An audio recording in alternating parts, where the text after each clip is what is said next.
안녕하세요. 김영진 목사입니다. 이 영상은 성경 통독하시는 데 도움을 드리기 위해 마련한 영상입니다. 통독을 하면서 익숙하지 않은 배경과 내용들로 인해 어려움을 겪는 성도분들이 조금이나마 도움이 될까 싶어 마련한 것인데요. 조금만 관심을 기울이시면 읽으시는 데 유익이 있을 겁니다. 그럼 오늘 읽을 부분에 대한 안내를 해드리겠습니다.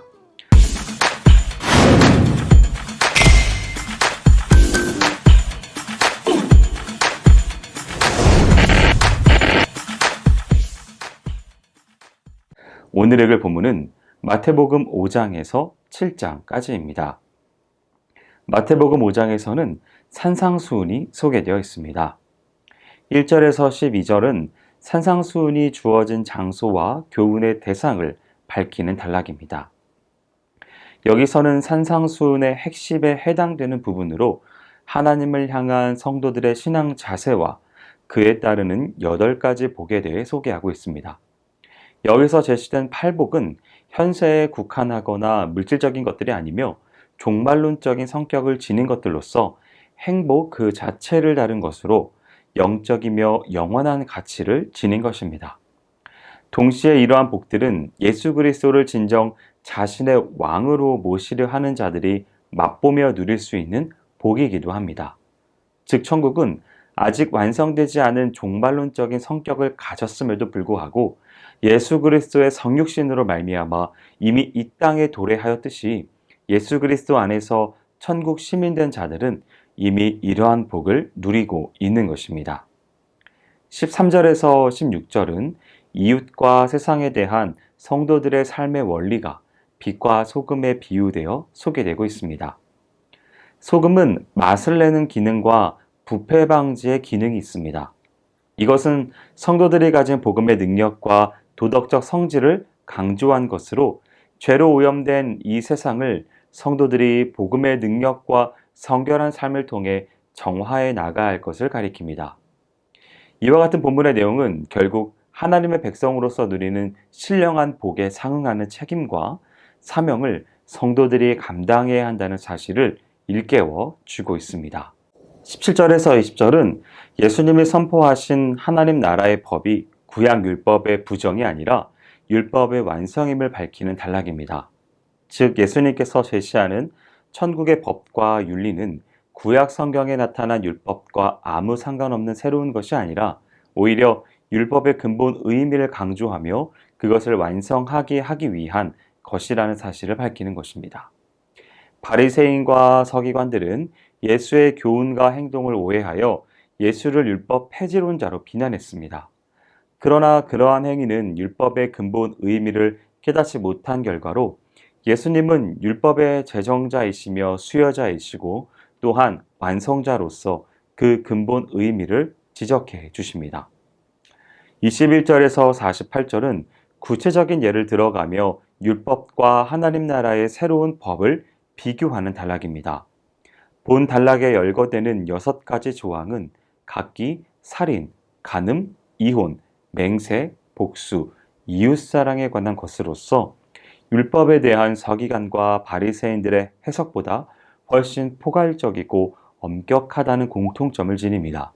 다시 말해서 서기관과 바리새인들이 율법의 외부 규정만을 중시하여 지극히 형식주의적인 태도에 빠졌는데 비해서 예수님께서는 율법의 참된 의미와 근본 정신을 강조하여 마음 중심에서부터 우러나오는 순종의 자세로 하나님의 계명을 준행하도록 교훈하시는 것입니다. 따라서 예수님께서 제시하시는 하나님 나라의 법과 윤리는 겉으로 드러나는 행동뿐만 아니라 속에 감추어졌던 생각과 행위의 결과와 그 마음의 동기를 훨씬 더 중요하게 여기고 있다는 사실을 알 수 있습니다. 6장은 5장부터 이어진 산상수훈이 이어지고 있습니다. 특별히 성도들이 실제 생활에 있어서 범하기 쉬운 잘못들을 지적하고 있습니다. 1절에서 18절은 성도들이 빠지기 쉬운 종교적인 위선에 대해 경고하고 있습니다. 여기서 예수님께서는 당시의 종교 지도자들이 빠져있던 극단적 외식주의를 지적하면서 결코 그들의 전철을 밟지 않도록 교훈하고 있습니다. 한편 본 단락에서는 주기도문의 내용을 소개하는데 모두 6개의 문구로 구성되어 있는 기도문에서 참된 기도의 대상과 내용과 자세를 배울 수 있습니다. 특히 전반부 3개의 문구가 하나님의 나라와 의에 대한 것이고 후반부 3개의 문구가 우리 자신의 현실적인 관심사에 대한 것이라는 사실을 통해서 성도들의 믿음과 삶은 반드시 하나님의 나라와 의를 우선적으로 추구하되 현실에 대해서도 소홀하지 않아야 된다는 교훈을 발견하게 됩니다. 19절에서 24절은 참신앙을 결여한 자들의 세속적 물질관에 대해 경고하고 재물의 올바른 사용법에 대해 교훈하는 단락입니다.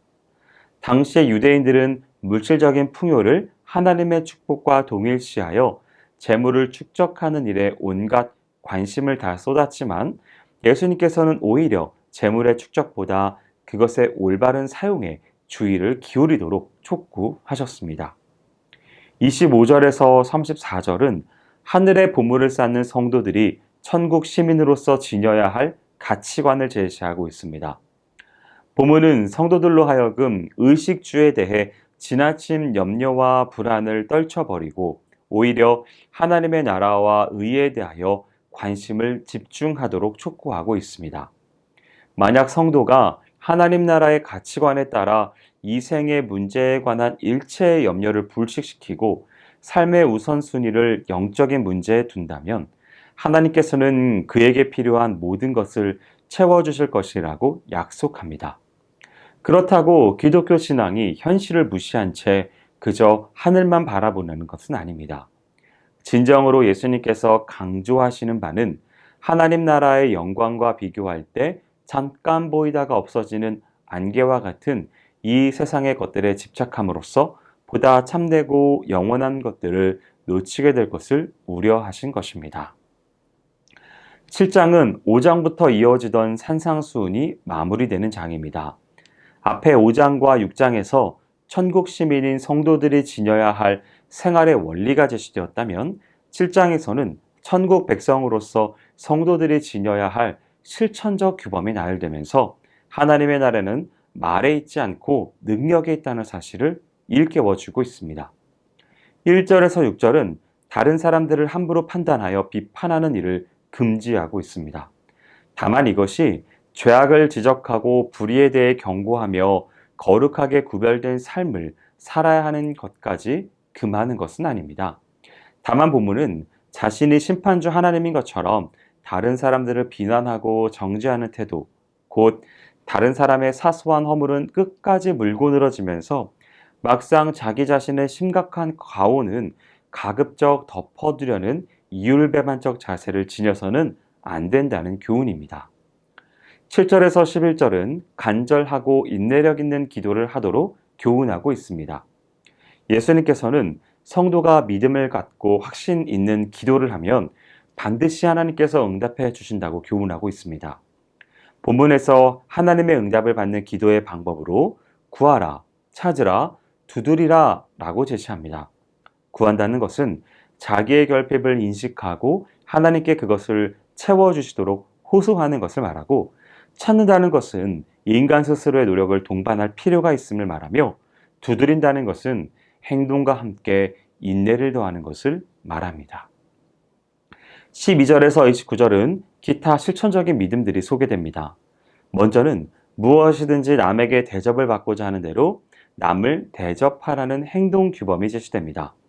이어서 그리스도인의 삶의 특성은 좁은 문과 좁은 길이라고 말하며, 그리스도인으로서 살기로 결단을 내린 사람은 매 순간 고난의 길이 없을 수 없음을 말합니다. 이어서 좋은 나무와 못된 나무, 진정한 제사와 거짓 선지자, 지혜로운 건축자와 어리석은 건축자를 서로 비교함으로써 결국 성도들로 하여금 행함이 있는 믿음의 자세를 지니도록 일깨우고 있습니다. 즉 예수님은 본문을 통해 아무리 종교적으로 화려한 업적을 남기고 무사람들의 존경을 한 몸에 받는 위치에 있다고 할지라도 자신의 삶 속에서 믿음을 실천하여 하나님께서 원하시는 의롭고 선한 결실을 맺지 못한다면 결국 마지막 심판날에 주님께로부터 준엄한 책망과 배척을 당하게 될 수밖에 없다는 것을 보여주고 있습니다. 여기까지 마태복음 5장에서 7장까지 성경 통독을 하실 때 도움이 될 만한 내용을 전해드렸습니다. 혹시 이 외에 질문이 있으시거나 나누고 싶은 이야기가 있으시면 밴드나 댓글로 달아주시면 필요한 도움을 드리겠습니다. 그럼 내일 다시 만나도록 하겠습니다. 통독 화이팅 하세요!